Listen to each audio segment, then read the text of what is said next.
Aujourd'hui, Mylène Dubois vient nous parler en studio de la guignolée du Centre de pédiatrie sociale de Laval. Bonjour Mylène, ça va bien? Oui, très bien, merci. Merci d'être parmi nous. Donc, encore une fois, cette année, on fait des bonnes actions pour les enfants défavorisés, si on veut, de Laval. Donc, les enfants qui sont suivis par le Centre de pédiatrie sociale de Laval, qui sont-ils? Ce sont des enfants qui, on pourrait dire, qui ont déjà 2 ou 3 prises contre eux. Donc, des enfants qui vivent dans des contextes plus difficiles, qui ont vécu des traumatismes, des abus, des enfants qui vivent avec des moyens économiques très limités, donc insécurité alimentaire, logement insalubre. Donc, on est là pour aider les enfants pour qu'ils aient la même chance que les autres enfants. Donc, la thématique de notre guignolée cette année, tous les enfants ont le droit d'être en santé. Donc, Absolument. ont le droit de vivre heureux et de s'épanouir. Donc, il y a beaucoup d'enfants à Laval qui vivent dans des situations assez inquiétantes. Donc, nous, on est là pour les aider. D'accord. Et puis, il y a une collecte de fonds grand public qui va se passer le 25 et 26 novembre. Donc, c'est la grande guignolée. Des bénévoles seront installés à plusieurs points stratégiques de la ville de Laval pour récolter des dons. Quel genre de dons est-ce qu'on aimerait avoir?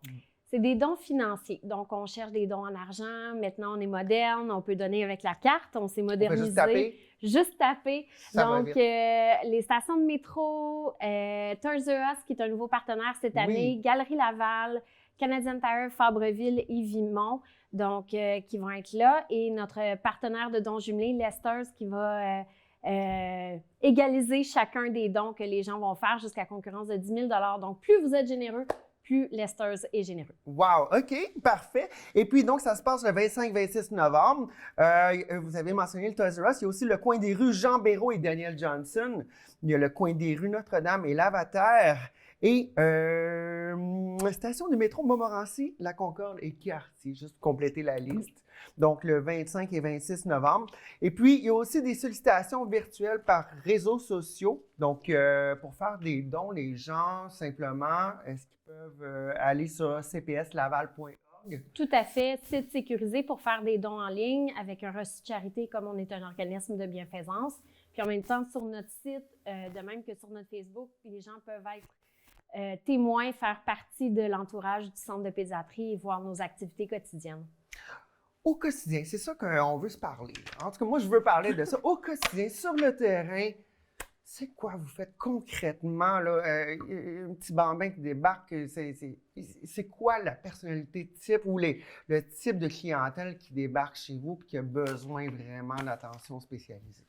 Des enfants qui ont des difficultés à l'école, des difficultés de comportement, qui ont vécu des abus, des traumatismes, des parents qui se trouvent parfois dépassés par leurs tâches de parents, par les factures qui s'accumulent, par le réseau de la santé, le réseau de l'éducation, dans lesquels ils ont de la difficulté à naviguer.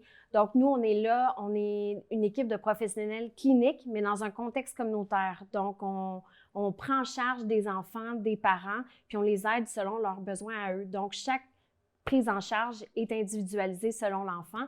Donc, comme là, aujourd'hui, juste avant d'arriver, on finissait, c'était la campagne des habits de neige. Donc, un donateur qui habille chacun des enfants du centre de pédiatrie. Wow. Demain, il annonce la neige. Donc, ils vont être prêts à jouer dans la neige et à être au chaud parce que ça coûte cher. Les enfants sont souvent peu habillés. Donc, on vient soulager les parents de ce fardeau économique. Mais on fait aussi de l'aide alimentaire, de la thérapie. On les suit jusqu'à ce qu'ils aient 18 ans. D'accord. Et puis, dans un milieu de vie intégré à la communauté, quels différents types d'interventions? C'est quoi, grosso modo, pour les gens qui se demandent la question, c'est quoi les types d'interventions? Qu'est-ce que vous faites? On parle de quoi par type d'intervention? On a 3 points de service à Laval. On en a un à Chemédé, un à Laval-des-Rapides, un à Pont-Vieux. Donc, c'est ancré dans les quartiers plus modestes de Laval, ceux où il y a des enfants les plus en difficulté. Donc, nous, on est là en plein dans le quartier, puis on va offrir, on a des travailleurs sociaux, des psychoéducateurs, des éducateurs spécialisés, on a des médecins, on a aussi des thérapeutes comme musicothérapeutes, art-thérapeutes, puis ergothérapeutes. Donc, selon le besoin de l'enfant, est-ce que c'est un enfant qui souffre de mutisme étant donné des traumatismes qu'il a vécu? Bien, à ce moment-là, est-ce que l'art pourrait être le médium par lequel ils pourraient réussir à communiquer. Ouais. Tout à fait. Est-ce que la famille a des difficultés à obtenir les allocations gouvernementales parce que les parents ne savent ni lire ni écrire? Bien là, la travailleuse sociale peut venir aider à faire ces documents-là. Un enfant qui a des difficultés à l'école, est-ce qu'un diagnostic de notre médecin pourrait l'aider à avoir certains services? Donc, c'est une approche qui est communautaire, mais professionnelle à la fois. Puis on va selon chaque famille, chaque dossier est individuel. Mais c'est des sourires, on a des belles activités au centre, du dépannage alimentaire, des cuisines collectives, tout ça pour aider les enfants. Parfait. Et puis, vous avez un objectif financier. Moi, je le trouve un petit peu bas, 55 000 là, on va pousser un petit peu la note. On veut 75 000 hein?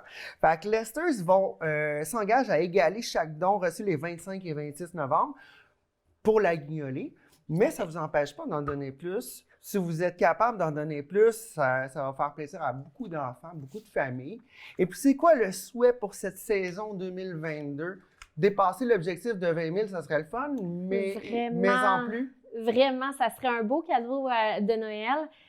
Nous, on doit déménager le centre de Chemédé dans la prochaine année, faute d'espace. On a les ressources humaines pour prendre en charge une centaine d'enfants supplémentaires, mais pas les locaux. Donc, en ce moment, c'est l'espace qui nous limite. Puis, pour nous, c'est inacceptable de refuser une cinquantaine d'enfants à l'heure actuelle qui se retrouvent sur notre liste d'attente.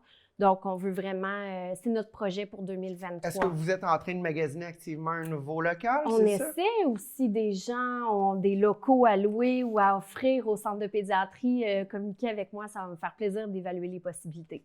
Donc, les gens à la maison, soyez généreux, s'il vous plaît. Les enfants ont le droit de grandir avec épanouissement dans un environnement sain.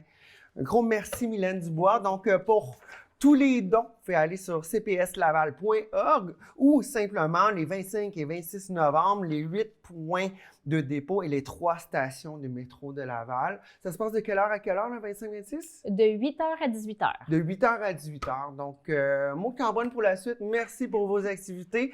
Et puis, on envoie les gens chez vous pour être généreux. Merci beaucoup. Merci.